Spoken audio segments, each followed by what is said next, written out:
El comandante de las Fuerzas Militares, general Elder Fernán Giraldo, habló con Noticias 1 y confirmó que unidades militares han copado el occidente colombiano en las áreas estratégicas del Cauca y Valle del Cauca y que no necesitan permiso para estar allí.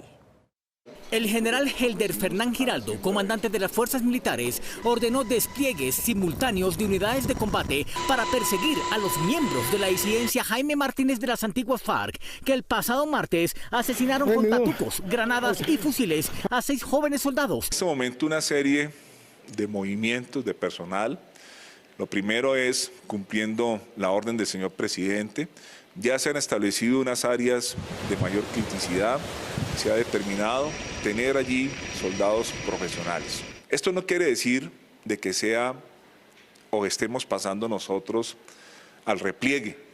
Antes, por el contrario, lo que estamos haciendo es pasar a una ofensiva mayor, que es un área estratégica, que es la que permite la salida hacia el Pacífico. El hecho de estar estas unidades militares en estos lugares, pues lógicamente que les incomoda. Pero lo que yo le quiero decir a estos terroristas es que ya seguiremos con mayor capacidad. Las fuerzas militares son las que cumplimos la Constitución y la ley. Nosotros no tenemos que pedirle permiso a un terrorista de estos para hacer lo que nos corresponde en la Constitución. La campaña militar y policial se concentrará en las áreas de mayor presencia armada de las disidencias que han atacado a los uniformados, independientemente de los planes de paz total y de sus negociadores. El presidente no solo visitó el lugar en que murieron 6 soldados en Buenos Aires, Cauca. Petro pasó la noche allí en un gesto de afirmación territorial para anunciar que va a aumentar el pie de fuerza en la zona, pero también admitió que hay disidencias por fallas del Estado. Miguel Ángel Peñaranda. Mónica, el presidente dijo que cómo no va a haber disidencias si el gobierno, el Estado incumplió. Habló del círculo de violencia que encierra a los caucanos y anunció para la zona una nueva política basada en la inversión social.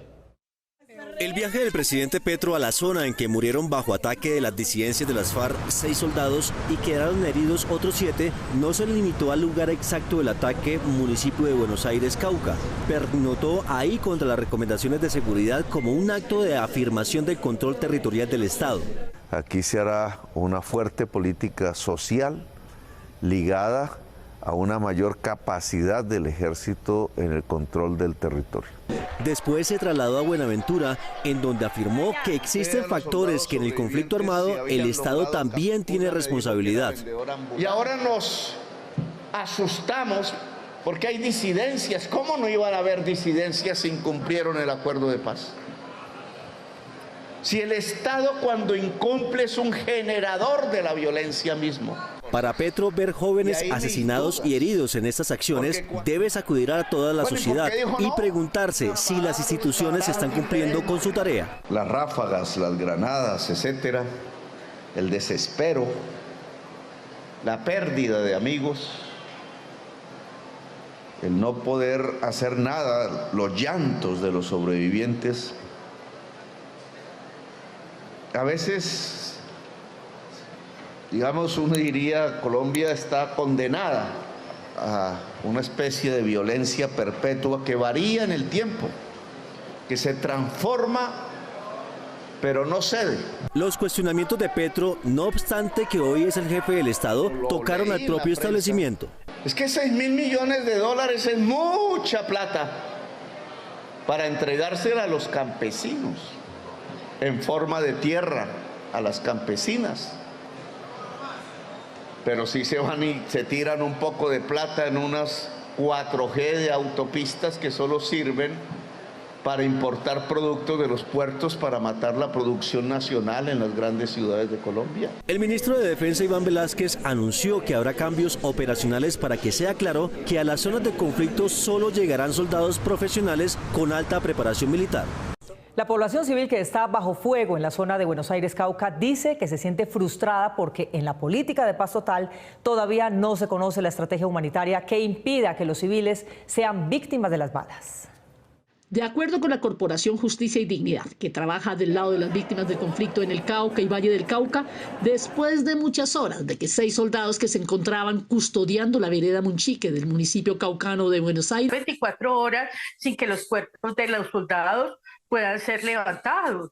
Entonces no hay una infraestructura tampoco. Si estás en una situación de conflicto, pues el Estado tiene que tener unas medidas previas de atención La vocera de la ONG de Derechos Humanos señaló que el ataque guerrillero que tomó por sorpresa tampoco a la población civil, mientras se inician presuntamente los diálogos entre el gobierno y los grupos armados ilegales. Hay una frustración, porque sin la existencia de una política de derechos humanos, una política humanitaria previa a la implementación de la política de la paz total, va a costar muchas vidas humanas.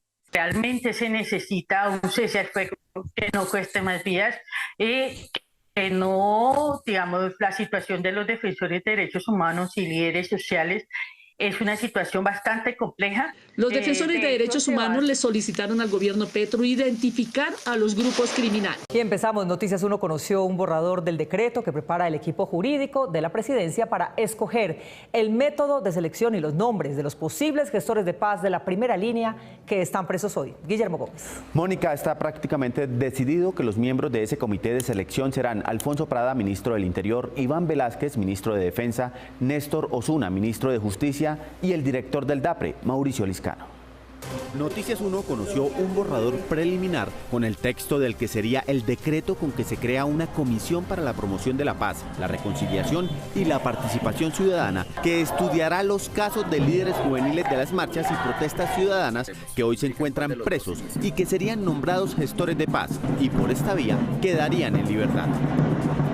Dicha comisión estará integrada por los siguientes funcionarios: ministro del Interior, ministro de Justicia, ministro de Defensa y el director del Departamento Administrativo de la Presidencia de la República, DAPRE.